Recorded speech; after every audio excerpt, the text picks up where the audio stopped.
Badan Penanggulangan Bencana Daerah BPBD Kabupaten Kendal memiliki peran penting dalam penanganan bencana di wilayah Kabupaten Kendal, seperti pencegahan dan mitigasi bencana, kesiapsiagaan, respon darurat, pemulihan pasca bencana, serta koordinasi dan kerjasama.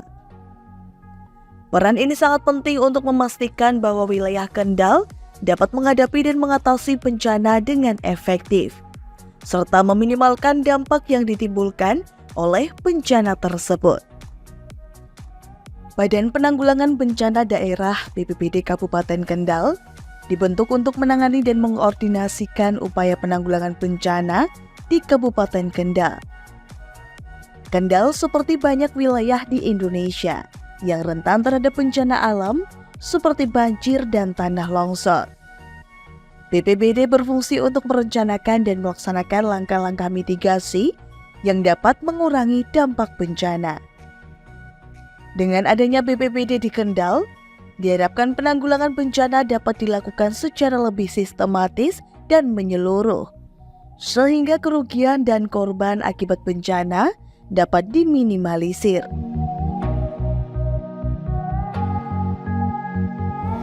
Halo pemirsa catatan sang jurnalis dimanapun Anda berada, saya Galus nanti senang bisa membersamai Anda dalam dialog santai bersama dengan BPBD Kabupaten Kendal. Di samping kanan saya sudah ada Pak Ali Sutaryo selaku Kepala BPBD Kabupaten Kendal dan juga ada Mas Oce Dianova ya Mas, ini selaku Kasih Rehabilitasi dan Rekonstruksi BPBD Kendal. Apa kabar Bapak-Bapak? Baik. Alhamdulillah sehat. Ya, ini kan spesial sekali di Pekan Raya Kendal. Ini hari kedua, ini seperti apa Pak di stand ini Pak?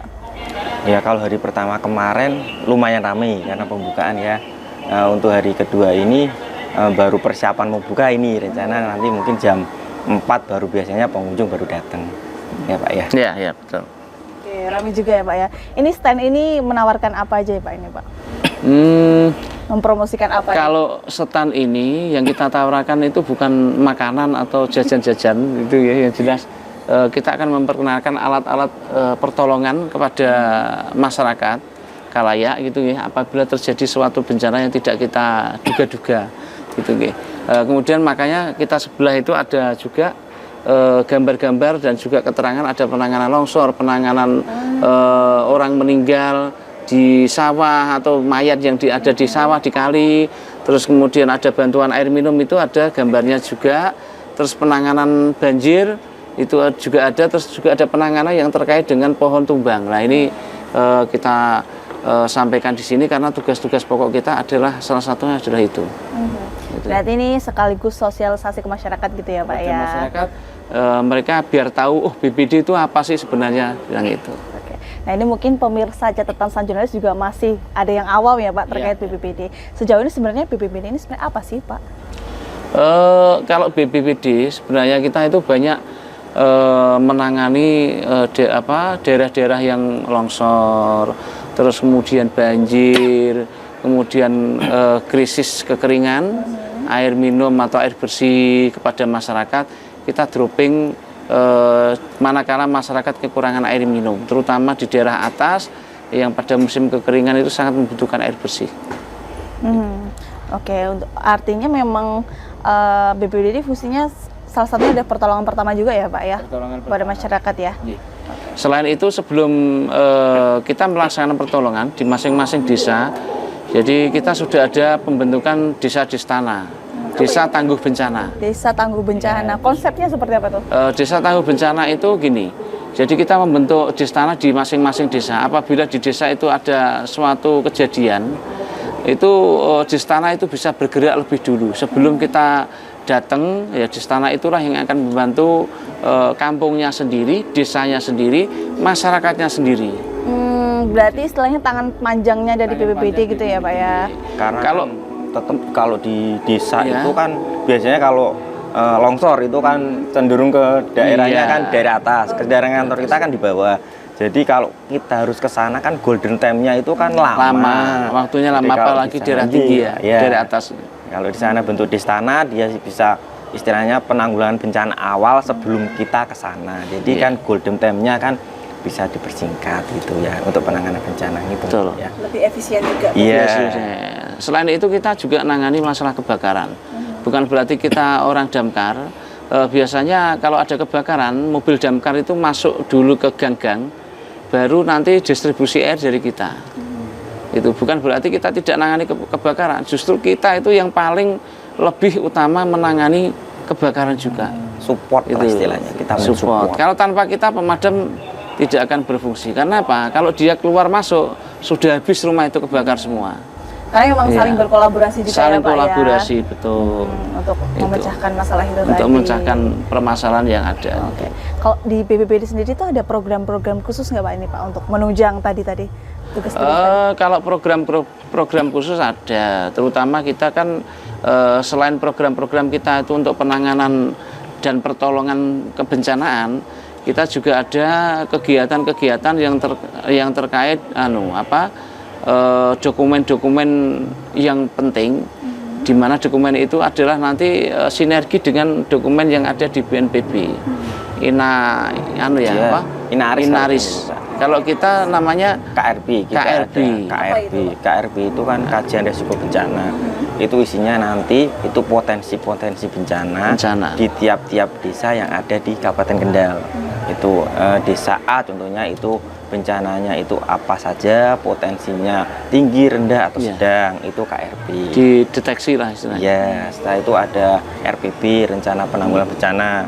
Itu isinya ya kegiatan apa yang akan BPBD lakukan atau Kabupaten Kendal lakukan dalam penanggulangan bencana. Nah, setelah KRB jadi ada RPB kita. Itu dilanjutkan nanti ada dokumen renkon segala macam, renop itu. Itu dokumen-dokumen yang ada di BPBD Kabupaten Kendal. Selain dokumen-dokumen tuh, terus ada apa lagi Pak program-programnya?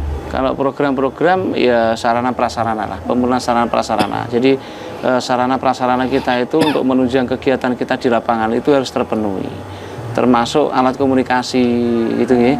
Terus sarana prasarana yang lebih utama adalah kendaraan kita, mobil-mobil kita. Kalau mobil-mobil kita kondisinya tidak fit ya kita mau nangani kebencanaan ya gimana, susah gitu ya. Jadi transportasi adalah juga paling utama yang harus kita persiapkan lebih baik. Oke, dan harus proper dulu ya Pak ya. Harus proper, harus fit betul, gitu ya. Terus kemudian selain itu penunjang alat-alat untuk membantu kebencanaan. Contohnya kalau daerah longsor kita kasih namanya EWS itu, gitu. Terus kalau untuk penanggulangan kekeringan ngasih bantuan air, otomatis kita harus menyiapkan mobil tangki untuk dropping air ke masyarakat. Terus kemudian kita juga butuh namanya truk serbaguna. Truk serbaguna itu untuk penanganan atau evakuasi waktu waktu terjadi banjir. Nah, kita mau mengevakuasi masyarakat itu harus pakai mobil itu. Nah, kalau tidak pakai mobil, kalau nanti sudah airnya tinggi, terpaksa kita pakai perahu karet itu ya, atau pakai perahu fiber seperti itu. Kita lihat kondisinya di daerah itu, apakah daerahnya rawan atau tidak rawan, seperti itu. Berarti harus sesuai dengan SOP-nya ya Pak ya? Sesuai dengan SOP-nya, ya. Dan ini kalau misal membahas mengenai alat-alat nih, alat-alatnya ada apa aja sih Pak di BPBD? Kalau alatnya banyak. Ya? Iya. Alat-alat kita dalam kurun waktu 1 tahun ini, alhamdulillah alat kita banyak yang dibantu dari BNPB gitu ya. Ada yang namanya Alkon, mesin Alkon itu ya Mas. Terus kemudian ada mesin sedot air manual, ada itu yang segini kecil. Bahkan yang dalam bentuk mobil itu ada juga untuk sedot air itu. Apabila di situ butuh sedot air yang besar, bisa kita siapkan dalam bentuk mobil itu, mobil sedot air itu. Itu. Terus selain itu kita juga ada mobil untuk dapur umum. Dapur umum ada, dapur umum ada. Tapi ya selama ini kita dapur umum adalah membantu daripada dinas sosial. Dinas sosial dan juga dibantu dengan teman-teman dari PMI, ada juga dari IKA Semanik yang membantu. Jadi pas kemarin banjir itu teman-teman dari IKA Semanik, PMI dan juga dinas sosial itu membagikan makanan. Jadi yang dropping kita dari BPBD mendropping makanan itu di daerah-daerah yang rawan bencana, yang tidak bisa masak karena apa, dapurnya sudah terendam air gitu ya. Jadi mereka harus Diungsikan. dropping makanan. Iya. Iya, betul. Berarti ada yang masak sendiri, yang dropping juga sendiri, udah diplot-plotkan ya berarti ya. Iya, Jadi jadi kan di daerah pengungsi, lah kita nanti dropping itu di titik-titik pengungsian.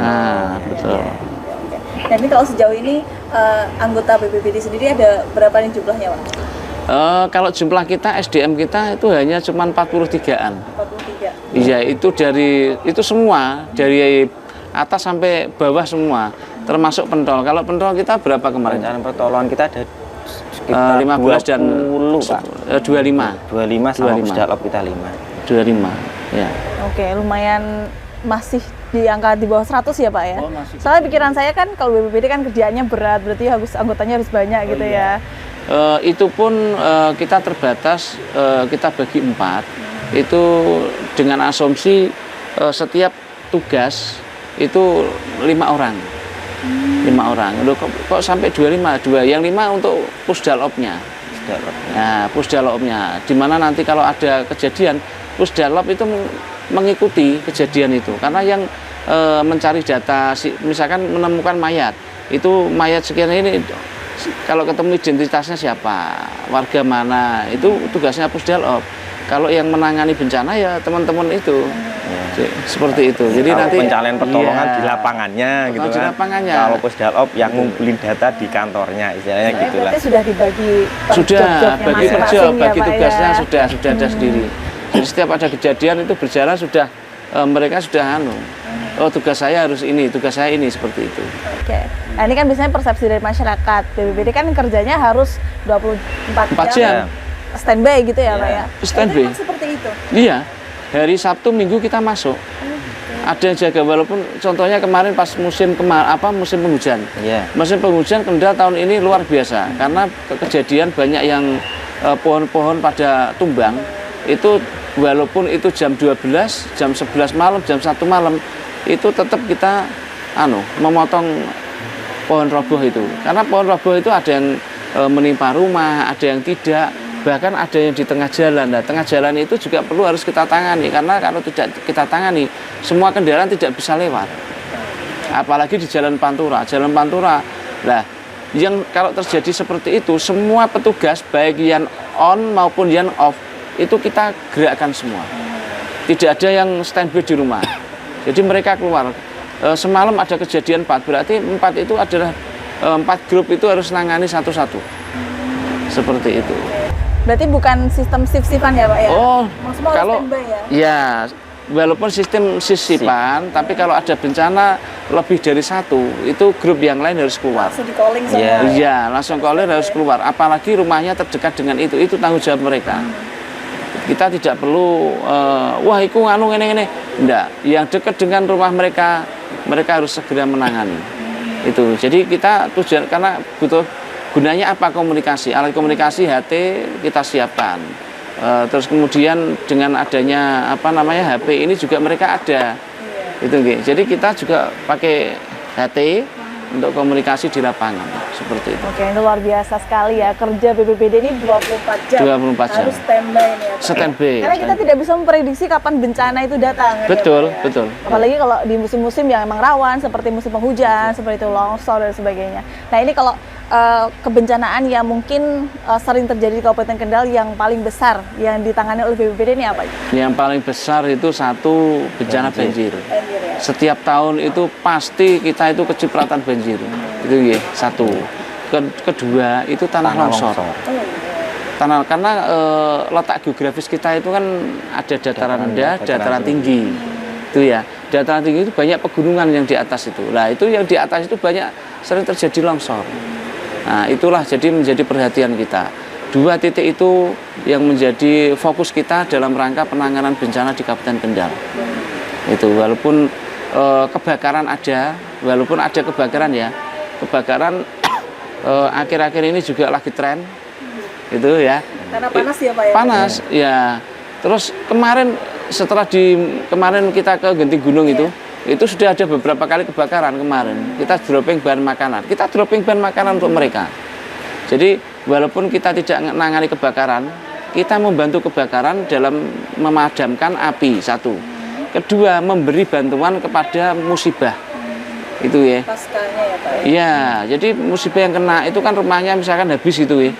Kita dropping bahan makanan. Ya ada Indomie, ada beras, ada kecap, ada saus, ada macam-macam. Itu ya. Jadi peralatan kita yang bahan-bahan makanan kita yang di kantor kita siapkan untuk mereka, kita dropping. Bahkan alas tikar pun kita siapkan. Seperti itu. Oke. Artinya memang yang paling besar biasanya dilakukan adalah penanganan banjir dan juga tanah longsor. Iya, sama betul, satu lagi betul. cuaca ekstrim berarti yang pohon tumbang itu pohon kan, tumbang, ya. pohon tumbang. Terus penemuan mayat itu di lapangan itu juga tanggung jawab kita. Itu. Nah, sampai dengan penanganan mayat itu biasanya kita sudah lepas dari tugas kita ya setelah kita serahkan di rumah sakit. Autopsi itu sudah urusannya Bapak polisi. Itu ya. Jadi kalau nemu mayat kita serahkan ke rumah sakit, diidentifikasi bersama Polri, baru kita sudah tidak ngurus itu. Yang penting kita penyelamatan dulu mayatnya.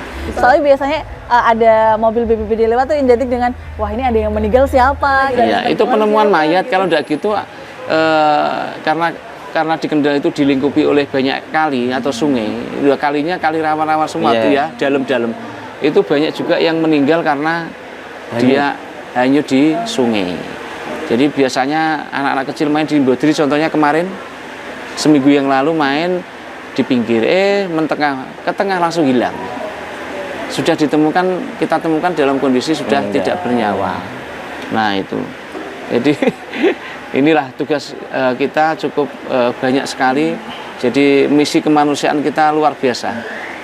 Yang penting kita diberi sehat, itu guys, semangat dan juga istilahnya toleransi kita juga harus perlu dikobarkan. Selain itu inovasi kita tetap berjalan. Ya, luar biasa. Ini Pak, biasanya waktu penanganan bencana ini berkolaborasi dengan pihak mana saja ini biasanya BPBD? Kalau BPBD karena kita punya dulu kita kan ada segitiga di lambang BNPB itu kan ada segitiga. Ya, dulu segitiga. Ya, ini. Kalau sekarang kan pentahelik. Berarti kan dalam penanggulangan bencana itu ada 5, yaitu pemerintah, Pak, terus dunia usaha, masyarakat, media massa, sama perguruan tinggi. Jadi untuk penanggulangan bencana bukan hanya tanggung jawab BPBD, tapi tanggung jawab semuanya. Karena kita pasti tidak bisa menangani bencana itu sendirian. Kita harus berkolaborasi dengan kelima unsur tadi dalam penanggulangan bencana. Kalau unsur pemerintah, ini bisa kami sebutkan, biasa kita kolaborasi itu adalah Dinas Sosial, ya, PMI, TNI, Polri. Nah itu wajib itu, TNI, Polri, kemudian PMI, terus kemudian kita juga kolaborasi dengan 119. Iya, 119 itu untuk penanganan misalkan penemuan mayat itu tidak ada yang ya mereka calling langsung siap sigap harus mengambil mayat yang ada di lapangan itu. Oke, artinya memang tidak berjalan sendiri ya Pak ya? Oh, tidak berjalan sendiri, tapi kalau memang pas kondisi ada juga ya penanganan mayat itu kadang berjalan sendiri, oke. Karena apa? Pas kita menghubungi 119 mereka juga lagi ada menangani yang lain. Otomatis kita sudah menyiapkan kendaraan untuk pengangkatan mayat gitu. Itu kadang kita ambulan juga kerjasama dengan punyanya NU, ambulan NU dan ambulan Muhammadiyah. Ya, makanya jangan heran kalau di kantor saya ada ambulan juga. Itu Jadi teman-teman relawan yang pakai ambulan-ambulan itu sering nongkrong di kantor-kantor kita, Nah, itulah teman-teman nanti kalau pas ada apa, kita tidak ada yang bantu, nolong, kita calling untuk segera merapat untuk membantu kita. Oke, alat-alatnya komplit, terus juga dari transportasinya juga harus memadai juga seperti itu. Nah, kalau kondisi sejauh ini untuk sarana dan prasarana di BPBD seperti apa Pak? Alhamdulillah kalau untuk alat-alat saat ini ready semua. Bisa kami bilang baru-baru semua.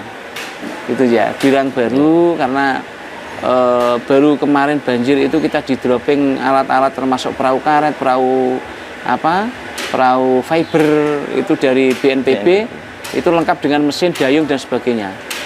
Sama helmnya, sama rompinya, ya, helmnya seperti ini yang dipakai. Ini baru nih. Nah, itu kan baru.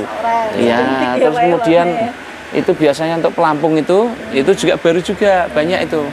Yang kita pajang di sini ini sangat sederhana. Kalau kita mau banyak sekali, gitu ya. Jadi selain itu juga alat-alat kita juga banyak sekali yang terkait dengan penyedotan air apabila banjir di lingkungan kantor kita. Biasanya butuh kecil-kecil itu banyak kita. Karena kemarin juga dari BNPB itu dikasih 10 dan hari kemarin kita juga dikasih lagi 10 lagi. Oke, Itu. ada pembaruan alat lagi. Iya, pembaruan alat lagi itu kebanyakan baru. Selain itu kan tahun-tahun kemarin juga kita ada pengadaan itu. Jadi belum lama ini alat-alat kita yang sudah uzur ya kita pinggirkan dulu, kita ganti dengan alat-alat yang masih fresh baru. Karena untuk pertolongan kalau alatnya sudah lama, sudah uzur itu nanti kita malah menghambat resiko kita dalam penanganan tidak bisa cepat, justru malah membuat kita lambat. Itu sih. Dan ini Pak, kalau untuk kesehariannya nih, biasanya kan pergi ke sana jauh-jauh. Nah, ini dana yang digunakan untuk operasional ini sebenarnya dari mana sih Pak? Tapi tahan dulu, kita akan jeda sejenak ya Pak ya. Nah, pemirsa tetap bersama kami dalam Dialog Santai ini bersama dengan BPBD Kabupaten Kendal sesaat lagi.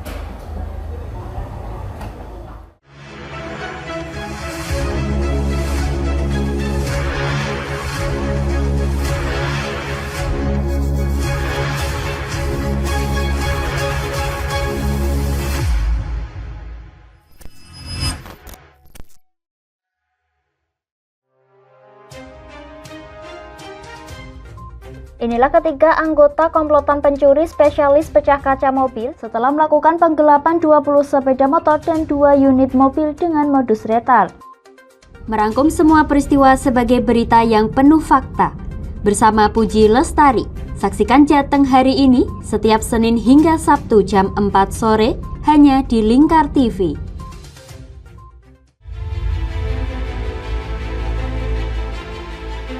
Memberikan pinjaman uang kepada saya dengan bunga 8% per bulan. Membedah opini narasumber, menggali lebih dalam untuk mendapatkan perspektif baru yang lebih faktual. Masalahnya, nota perbaikan kapal itu semua ada di saya. Kenapa Tomo bisa menunjukkan? Demi mendapatkan informasi yang solutif dan terpercaya dalam Bedah Opini. Setiap Rabu jam 11 siang hanya di Lingkar TV.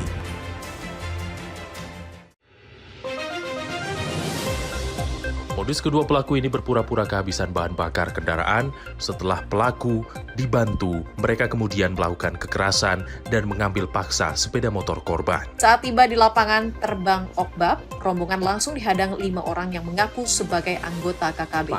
Yakni melakukan bujuk rayu kepada korban yang merupakan santriwati pada momen kegiatan belajar mengajar khusus. Menyajikan informasi-informasi hangat dan terpercaya bersama Kabar Indonesia setiap Senin hingga Sabtu jam 7 pagi hanya di Lingkar TV. Di Ayo Ngaji bersama Lingkar TV. Hadir setiap hari Senin sampai dengan Sabtu jam 17.30 sampai jam 7 malam. Ngomong hari ini harus, nah seperti itu. Anda akan ditemani Ustadz-Ustadzah untuk belajar huruf-huruf hijaiyah dan ilmu Al-Quran. Saksikan terus Ayo Ngaji hanya di Lingkar TV. Ane wis golek baten ngono kuwi njur aspal kon. Lapangan diemplok. Semen ya didahar. Memberi hiburan malam Anda yang dikemas dalam budaya Jawa, nguri-nguri budaya. Hadir setiap hari jam 00.30 sampai jam 3 dini hari hanya di Lingkar TV.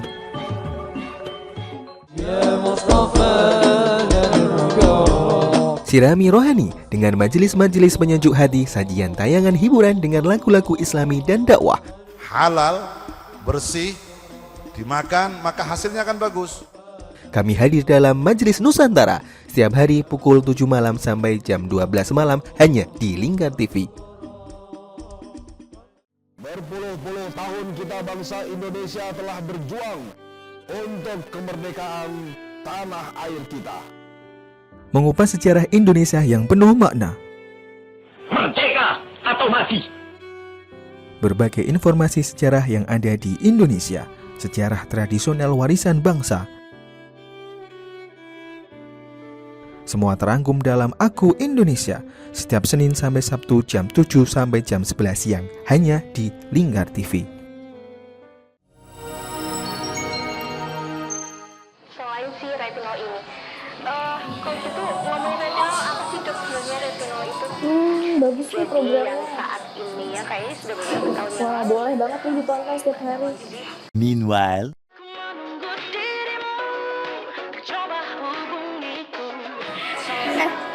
Kamu lagi nonton apa sih dari tadi kok apem-apem mulu? Ini loh lagi nonton program Cantik Sehat di Lingkar TV. Bagus banget nih programnya. Oh ada ya program kayak gitu? Ada loh di programnya di Lingkar TV. Kamu udah tahu kan Lingkar TV? Belum. Kan belum tahu Lingkar TV. Lingkar TV itu TV digital streaming online yang sudah mengantongi izin PSE dari Kominfo dan bisa diakses di HP kalian mestinya. Oh iya? Iya, bagus loh. Coba di-download sekarang. Bentar deh, aku tak coba download dulu. Iya. Selain program Cantik Sehat, kalian juga bisa menonton program lainnya di Lingkar TV dan bisa ditonton kapanpun dan dimanapun kalian berada loh. Gimana, udah bisa? Udah nih, punyaku udah bisa. Punyaku juga udah nih. Wah ya, bagus dong kalau udah download semuanya. Tunggu apa lagi? Sekarang giliran kamu download aplikasi Lingkar TV di Play Store.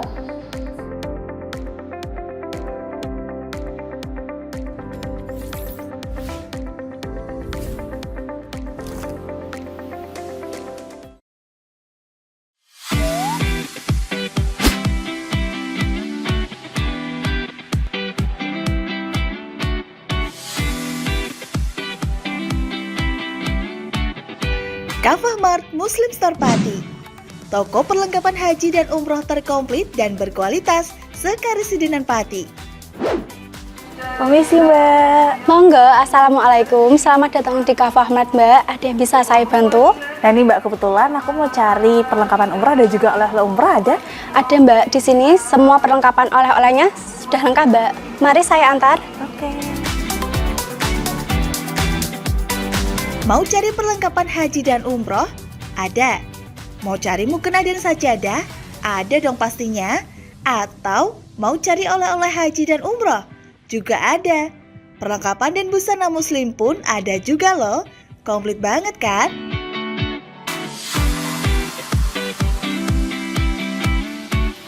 Di Kafah Mart Muslim Store Pati juga menyediakan produk-produk kebutuhan sehari-hari, aneka herbal dan madu, serta aneka kurma.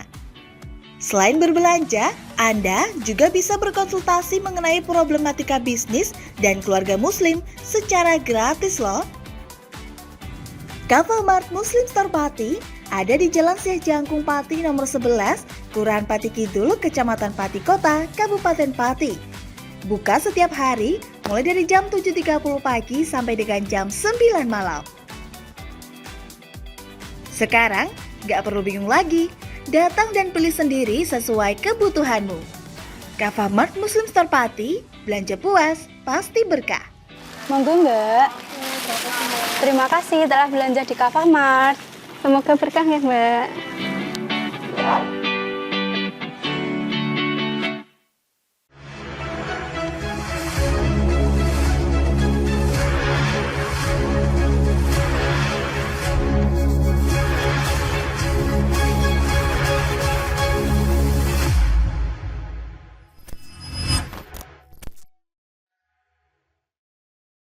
Pemirsa, Anda masih menyaksikan dialog santai kita bersama dengan BPBD Kabupaten Kendal dan kita masih akan berbincang-bincang nih mengenai BPBD Kabupaten Kendal. Apa sih sebenarnya BPBD dan ada apa aja sebenarnya?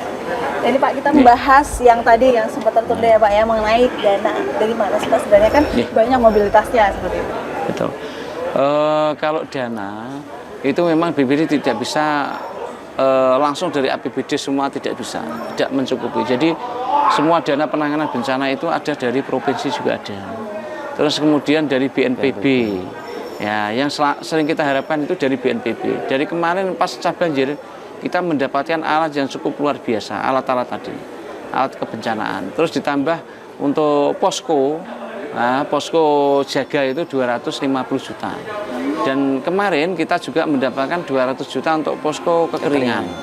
Dalam rangka menghadapi kekeringan. Dan kita dalam proses penanganan SK Bupati, kita baru proses.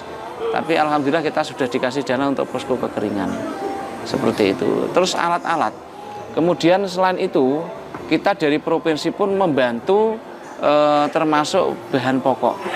Ya, bantuan kepada masyarakat termasuk ada beras, itu ya, ada minyak, ada macam-macam, minyak goreng itu. Itu kita selalu mendapat bantuan dari provinsi juga. Itu provinsi biasanya kita mengajukan, kalau tidak gitu ada tawaran, kalau tidak ngajukan permintaan, kita ngajukan. Nanti ya lumayan lah, ada sampai 200 paket, 100 paket seperti itu. Itu nanti kita kasihkan masyarakat yang mengalami musibah kebakaran, kena banjir misalkan.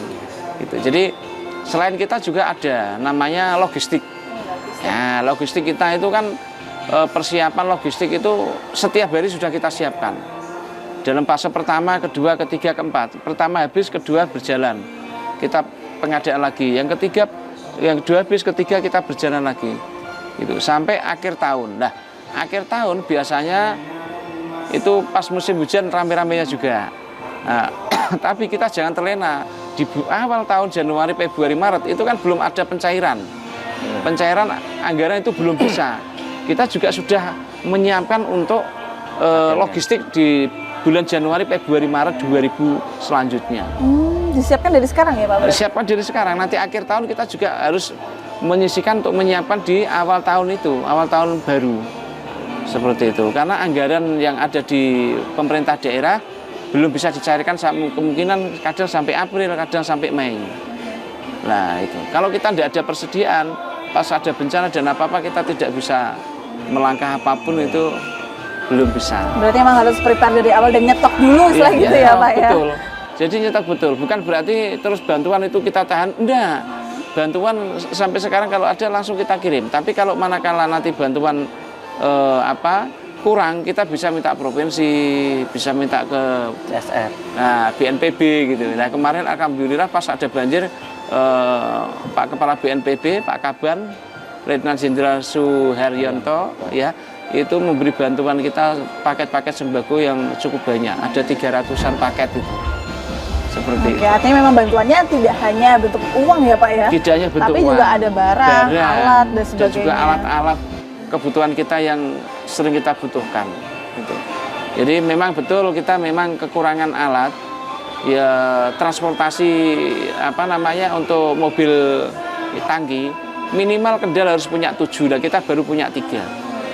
Itu cita-cita saya harus mendapatkan 7 kendaraan itu untuk dropping air di lapangan.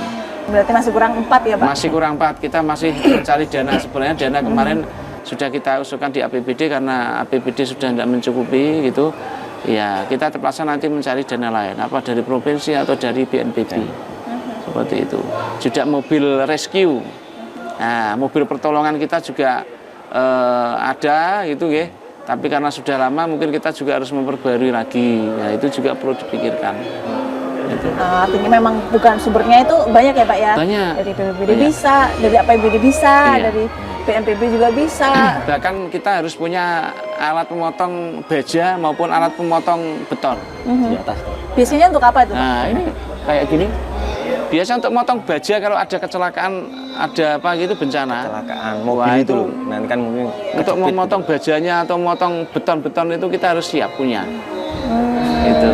Jadi segala macam alat ini emang harus punya ya Pak? Harus punya. Terus kemudian segitiga untuk ngerek itu loh. Ya. Orang tenggelam di sumur itu loh. Kayak katrol. Nah, katrol itu kan walaupun manual kita harus ada alatnya itu. Seperti itu. Jadi biar untuk penanganan kita tidak sia-sia lah. Kita sekali menolong harus terlampaui seperti itu. Harus all out ya. All out, betul. Kalau sejauh ini respon cepat seperti apa sih BPBD ini Pak? Respon cepatnya seperti apa? Kalau menurut saya saat ini yang kita laksanakan sudah termasuk cepat. Setiap ada informasi itu langsung telepon di Pusdalop, bahkan yang sudah kenal langsung telepon ke HP saya. Contohnya di Gemu ada kecelakaan motor, ternyata kejatuhan pohon tumbang. Nah, itu Pak Kapolseknya langsung telepon ke saya, langsung saya respon, teman-teman yang siaga di kantor segera meluncur. Terus kemarin ada juga yang orang tua itu ditemukan motornya, pakaiannya, alat-alatnya, itu ternyata orangnya lilo di pinggir sungai, mau pulang tidak bisa. Jadi mau pulang kemana itu mereka tidak tahu jalan di pinggir kali, karena orangnya sudah tua, umur 60-an. Seperti itu. Jadi itu termasuk pertolongan kita, ya menangani anak yang tadi, anak main yang sering itu ya main di pintu air.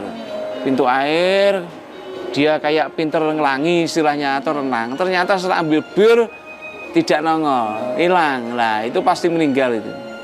Pokoknya SOP kami itu kan setiap ada laporan masuk, setelah dipastikan itu benar, berarti kurang dari 10 menit tim kita harus sudah meluncur ke lapangan.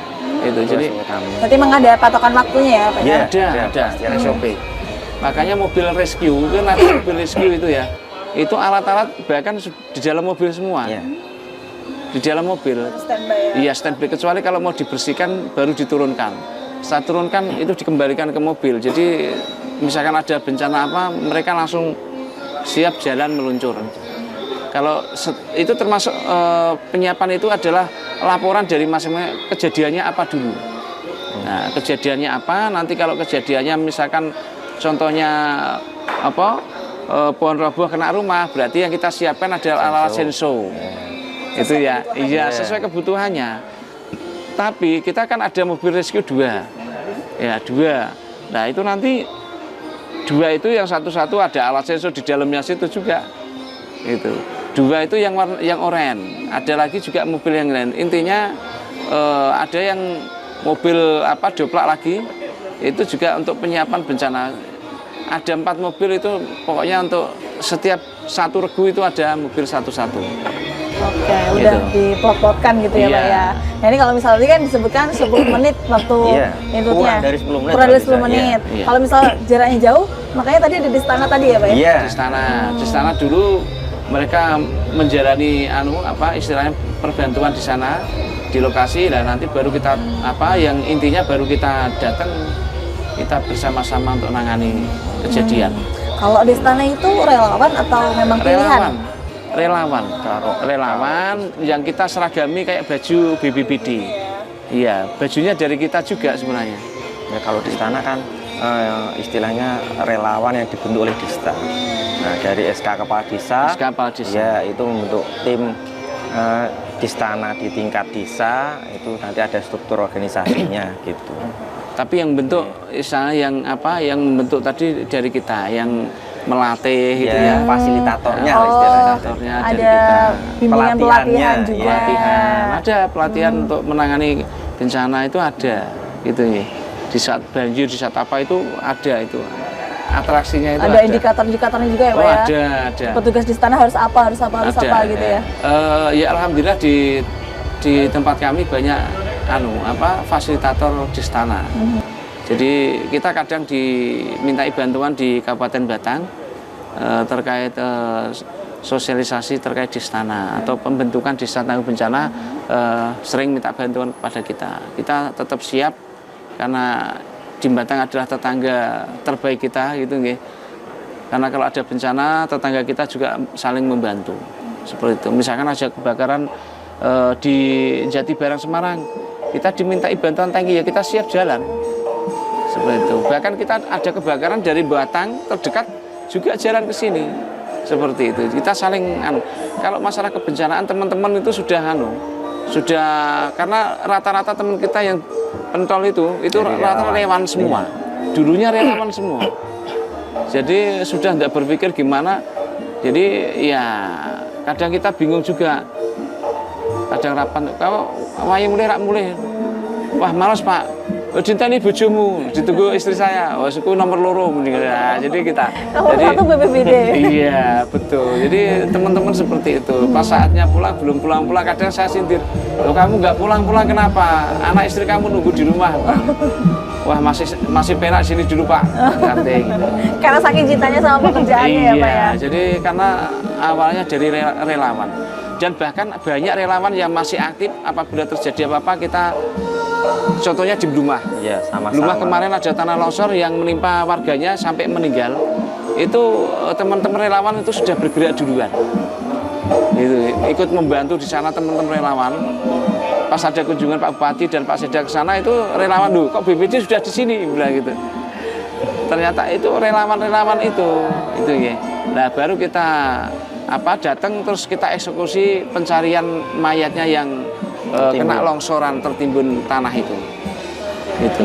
Artinya sangat terbantu ya Pak ya dengan relawan dan betul. juga mungkin di istana yang tadi disebutkan seperti Iya. itu. Nah ini kalau tadi kan membahas mengenai di lapangan. Nah, ini kalau misal ada SOP nggak Pak untuk petugas BPBD-nya sendiri? Misal ada kejadian harus pakai rompi, harus pakai apa, harus pakai apa gitu? Itu alat keselamatan. Kita kalau ke lapangan teman-teman pas pakai helm nih. Helm ya standar ini. Ya pakai helm semua. Tergantung kejadiannya apa. Kalau di laut berarti pakai rompi. Contoh kemarin pas awal tahun di Semarang banyak orang tenggelam di laut. Nah, nelayan menemukan ada mayat terapung di laut. Mereka telepon di kantor, terus kita siapkan di grup, kita sampaikan ada mayat ini segera meluncur. Nah, di grup dari TNI Polri melihat, "Siap Dan, saya ikut ke lapangan." Nah, mereka langsung terjun di lapangan, ikut membantu. Jadi perahu karet kita juga Pak TNI dan Polri ikut terjun ke lapangan. Seperti itu, untuk membantu tadi mayat yang terapung di tengah laut tadi. Artinya memang SOP dari keselamatan tadi menyesuaikan ya Pak ya, kejadiannya apa ya? Sebelum kita menolong orang kan kita harus utamakan keselamatan diri kita, baru kita menolong orang. Termasuk ini ya, sarung tangan. Nah, sarung tangan tidak salah, sarung tangan biasa itu, sarung tangannya. Sarung tangan, iya khusus. Terus sepatunya yang lapangan seperti itu. Terus pakaian setiap tahun kita adakan. Jadi tidak melulu pakaian itu terus kan harus untuk gonta-ganti kan.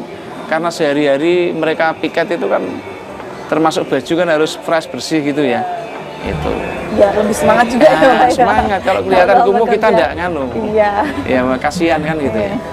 Terus alat-alat lain ya intinya contohnya kayak peralatan yang ada di sini, nah ini pertolongan misalkan ada terjadi ini ya. Ada tambang ya. Ada tambang. Terus terutama gini, kita juga edukasi kepada anak-anak sekolah, baik TK, SD maupun SMP, bahkan SMA. Kita memberi pelatihan terkait kalau terjadi bencana. Banyak juga yang hadir di kantor, anak-anak TK, anak-anak SD. Itu nanti kita latih, kita kerek, kita itu ya, kayak di lapangan kayak di pegunungan outbound lah istilahnya. Seperti itu, anak kecil dipakai helm safety, ya, tarik. Yang semula nangis takut, setelah dikerek diem dia. Nah itu betul. Nah itu kita hampir tiap bulan itu ada permintaan dari SD mana datang ke sini, SD mana, dan bahkan dari pihak Puskesmas itu kalau Puskesmas mau melaksanakan sertifikasinya itu kan harus ada pelatihan dari kita, wajib itu harus ada pelatihan kebencanaan. Nah itu biasanya kita kirim tenaga-tenaga ahli kita yang terkait kebencanaan. Tidak semua teman-teman bisa. Itu ya, ada beberapa orang yang sudah mempunyai sertifikasi khusus untuk menangani kebencanaan. Nah itu.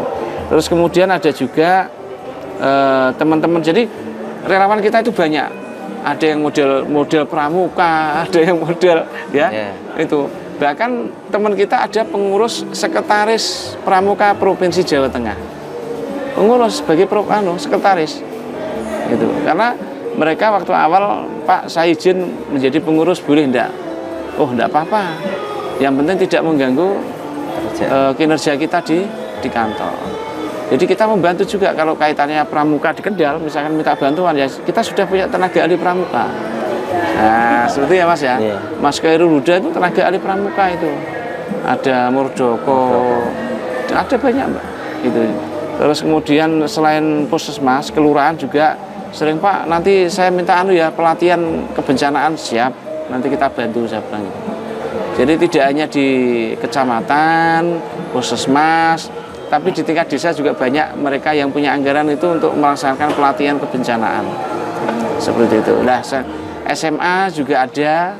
Wah, SMA itu juga kemarin itu juga sudah kita latih. Kalau terjadi bencana itu nanti kejadiannya ini berarti kita harus segini.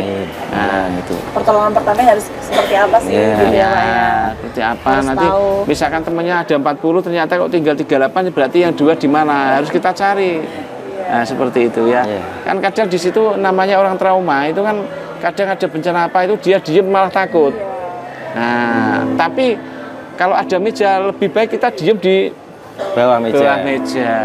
Kalau ada apa-apa tidak ya seperti. Jadi emang berbagai pelatihan tadi memang untuk menciptakan kesadaran ya kesadaran, Pak ya. Kesadaran. Terhadap masyarakat mungkin untuk pentingnya keselamatan dalam Iya betul. Ya. Okay.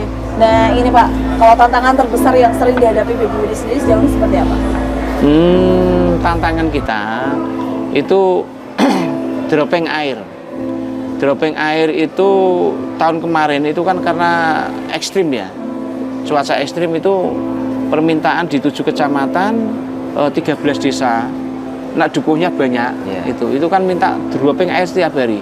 Teman-teman berangkat pagi pulang jam 10 malam. Nah itu pasti itu mobil. Kemarin sebelum kita beli baru itu kan 2. Itu tidak pernah di kantor. Jadi sampai kantor jam 10 dibersihkan, besok berangkat orang lagi. Jadi beda lagi. Nanti berangkat lagi. Seperti itu, dari pagi pulang malam, terus ganti shift orang lagi, ganti pagi, itu jalan terus. Nah kalau sekarang karena sudah ada taman ya kita harus berjalan semua, menangani di antara 13 desa itu. Dan sebagian kemarin desa Curug Sewu juga kita usulkan di provinsi ya Mas, kita sudah dapat sumur bor, itu 2 di Curug Sewu itu. Berarti untuk menangani kekeringan di situ sudah, karena kedalaman sumur 30 meter itu tidak ada airnya. Gitu. Jadi tidak keluar air. Makanya mereka bingung kalau mau mencari air. Dan salah satu indikasi pengurangan itu kan pemotongan pohon liar itu dengan sembarangan. Terus termasuk galian-galian C itu banyak menimbulkan sumber-sumber yang mampet atau hilang. Iya. Gitu. Jadi karena makanya kita itu harus ada reboisasi lagi seperti itu. Dan gunung-gunung kita juga banyak yang tanami jagung, jadi gunungnya gunung jagung, bukan gunung hutan. Alih fungsi lahan. Jadi untuk menyimpan air itu kurang lah. Iya, betul. Berarti memang di Kabupaten Kendal ini sering sekali ada kekeringan ya Pak ya? Apalagi kalau kemarau juga. Kalau tahun kemarin memang full kekeringan dan banyak daerah juga yang mengalami kekeringan. Tapi kalau alhamdulillah untuk saat ini ya ada minta tidak bisa konsumsi air kita dropping, tapi kan hanya 2 tangki 4 tangki selesai seperti itu. Kalau kemarin kita berjalan terus dari pagi sampai malam, pagi malam seperti itu terus gitu. Makanya tadi masih butuh tangki air lagi ya Mas? Tangki air lagi, kita masih butuh tangki air. Bisa lebih ya Pak ya? Bisa dari lebih dari 7 gitu. Apalagi ada 7 tadi ya Pak? Iya. Berarti kalau 7 nanti kita nyiapkan sopir atau drivernya juga 7. Oh drivernya sendiri, bukan dari anggota sendiri Pak? Anggota itu tapi kan tidak semua bisa nyopir. Oh iya, harus gitu kan. Punya keahlian sendiri. Keahlian sendiri, mereka harus bisa nyopir. Dan itu juga ada istilahnya kalau mobil bus itu ada kernetnya, membantu masangkan selang dan sebagainya. Itu 1 mobil 2 orang. Oh gitu. Iya. Gitu. Berarti memang harus ada penanganan khusus terkait kekeringan tadi ya Pak ya? Kalau sejauh ini inovasi dan teknologi apa yang digunakan BPBD Pak dalam bencana? Inovasi kita sudah laksanakan. Contohnya seperti kemarin misalkan kekeringan itu kita minta ada bantuan dari PLN wilayah Jateng, Jogja. Pak ini gimana? Kita butuh Pak, kita butuh bak besar itu, yang mereknya XL atau Penguin itu. Lah kita butuh itu karena masyarakat semuanya tidak punya itu.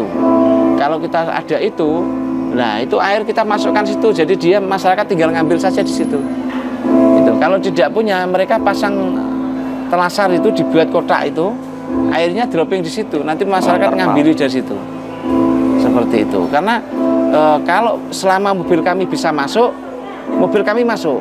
Tapi ada namanya dukuh yang mobil truk tidak bisa dimasuki. Nah itu kita di depan di depan dukuhnya itu kita siapkan yaitu ya istilahnya bak dari telasar itu masyarakat siapkan itu kita isi air, mereka ngambilin sendiri pakai becak, pakai motor dan sebagainya seperti itu. Itu kalau misalnya ke lokasi yang sulit dijangkau. Sulit dijangkau ya. Apalagi di daerah pegunungan yang susah kita jalannya akses jalan masih tanah atau belum ada jalan yang permanen itu ya, atau masih makadam, nah itu yang kita agak kerepotan seperti itu. Nah seperti EWS juga itu teknologi juga ya Pak ya? Iya, EWS, masang EWS juga teknologi juga. Nah kemarin kita juga sudah konfirmasi ke provinsi, insya Allah perubahan anggaran ini kita mendapatkan, akan dikasih. Berarti jumlahnya ada berapa ini kalau tambah satu lagi? Kemarin sudah 6. Ini nanti mau dikasih berapa?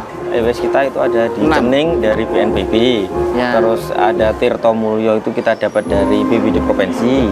Kemarin kita pasang juga di Mojo Agung, terus di Kalibareng.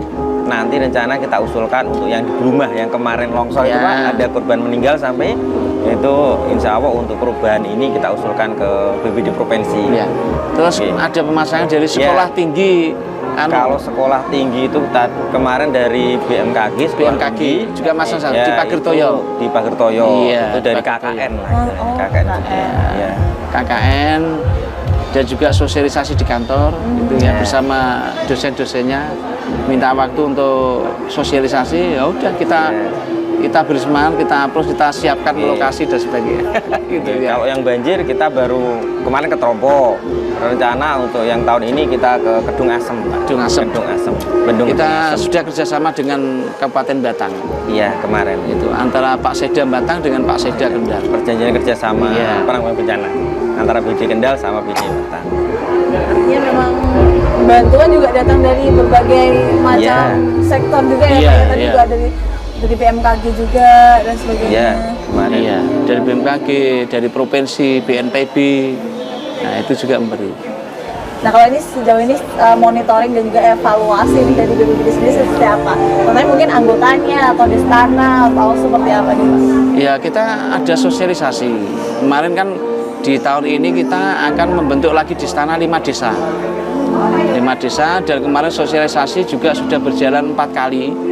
Nah, penekanannya adalah untuk pembinaan masyarakat biar tahu kejadiannya apa, keluhannya masyarakat itu apa. Kalau terkait banjir itu pasti. Nah, kalau banjir itu yang kita tangani jelas harus sungainya itu kan karena mereka sedimentasinya tinggi. Nah, itu biayanya cukup luar biasa. Itu kan kewenangan provinsi, kita tidak bisa nangani itu. Nah, itu harus sinergis antara pemerintah daerah dengan provinsi. Ya bersama-sama lah, tidak tanggung jawab provinsi semua, tidak. Jadi bareng-bareng. Ya, tapi masalah penganggaran ya tidak bisa berdua. Kalau penanganannya punya provinsi ya provinsi, karena kalau kita ikut nangani itu malah keliru justru. Karena pemerintah daerah tidak boleh menambah aset punyanya provinsi. Artinya memang cukup membantu ya Pak ya dengan destana dan juga evaluasi dari anggota pun saat ini juga banyak pelatihan-pelatihan seperti itu ya, masih masif ya. Itu selain itu juga pelatihan teman-teman kita setahun sekali lah minimal. Ada sertifikasi Pak? Kayak harus punya sertifikat gitu atau apa? Ada, teman-teman ada. Ya, kemarin itu kan ada yang masuk C ini kan 11 hari kok. Nah, 3 orang kemarin ya. Yang rombongannya Pak Sekretaris, Pak Uda itu juga 3 orang, itu 11 hari juga. Di mana biasanya Pak pelatihannya? BPSDMD Provinsi Jawa Tengah. Kalau yang untuk pencarian pertolongan biasanya kan setahun sekali kita adakan bintek. Kemarin entah itu pencarian untuk pertolongan air, water rescue, jungle rescue itu setahun sekali kita adakan pelatihan untuk anggota kami yang di pencarian pertolongan. Untuk yang di kantor itu kan ada istilahnya bintek teknis kemarin kami ada pengkajian kebutuhan pasca bencana, mungkin dari sekretaris kemarin itu ada kaji cepat kalau nggak salah gitu. Jadi kami di BPD juga pasti istilahnya meningkatkan kemampuan kami, entah itu dari segi teknis maupun manajerial. Karena penanggulangan bencana semakin lama kan semakin masif, jadi kami di BPD pun butuh istilahnya peningkatan kualitas untuk penanggulangan bencana supaya bisa lebih cepat dan efektif pasti. Oke. Berarti memang walaupun sudah jadi anggota BPBD nggak lepas dari pelatihan, pembinaan dan sebagainya ya Pak ya. Ada peningkatan SDM. Skillnya harus lebih meningkat lagi gitu ya Pak ya. Nah ini Pak, harapan kedepannya untuk BPBD Kendal ini seperti apa? Dari Pak Ocha dulu nih. Kalau harapannya dari kami, karena BPBD itu kan adalah OPD yang membidangi penanggulangan bencana, baik itu dalam taraf pra bencana, tanggap darurat maupun pasca bencana. Jadi harapan kami bisa lebih sinergi dari pentahelik yang tadi kami sebutkan, dari entah itu pemerintah, masyarakat, dunia usaha, media massa ataupun perguruan tinggi. Jadi penanganan bencana itu kedepannya bisa lebih efektif, cepat dan efisien. Karena semakin cepat penanggulangan bencana, pasti semakin kecil kerugian yang akan diderita oleh masyarakat. Mungkin itu Pak. Kalau Pak Ali? Yang kita harapkan terutama adalah untuk mitigasi bencana. Jadi kita sebelum ada bencana kita sudah ada mitigasi. Jadi kita mengurangi kejadian bencana yang akan terjadi. Itu dan juga dari segi anggaran kita berharap kepada pemerintah daerah untuk membantu BPBD di dalam penanganan kebencanaan bisa dioptimalkan dengan baik atau dibantu dengan anggaran yang cukup memadai. Karena selama ini kita bekerja dengan giat tapi tanpa dengan anggaran kita tidak bisa berjalan. Seperti itu. Jadi mudah-mudahan kita lebih maju, itu lebih baik lagi di tahun-tahun yang akan datang dan selanjutnya. Himbauan nih Pak untuk masyarakat Kabupaten Kendal agar lebih meningkatkan kesadaran akan keselamatan dan bencana. Ya, himbauan kepada masyarakat Kabupaten Kendal, terutama masyarakat yang ada di pedesaan. Ya tidak hanya di pedesaan, ya di pedesaan, di perkotaan. Satu, kita harus menjaga kebersihan, terutama sampah yang ada di lingkungan kita itu harus dibersihkan. Kedua, saluran drainase. Ya, saluran drainase itu juga harus kita tata dengan baik agar nantinya kalau pas musim hujan air itu tidak menggenang. Ya gitu ya, airnya itu langsung lari sesuai dengan tempatnya, ke kali atau ke sungai dan menuju ke laut. Terus kemudian kita berharap masyarakat waspada dengan lingkungan kita.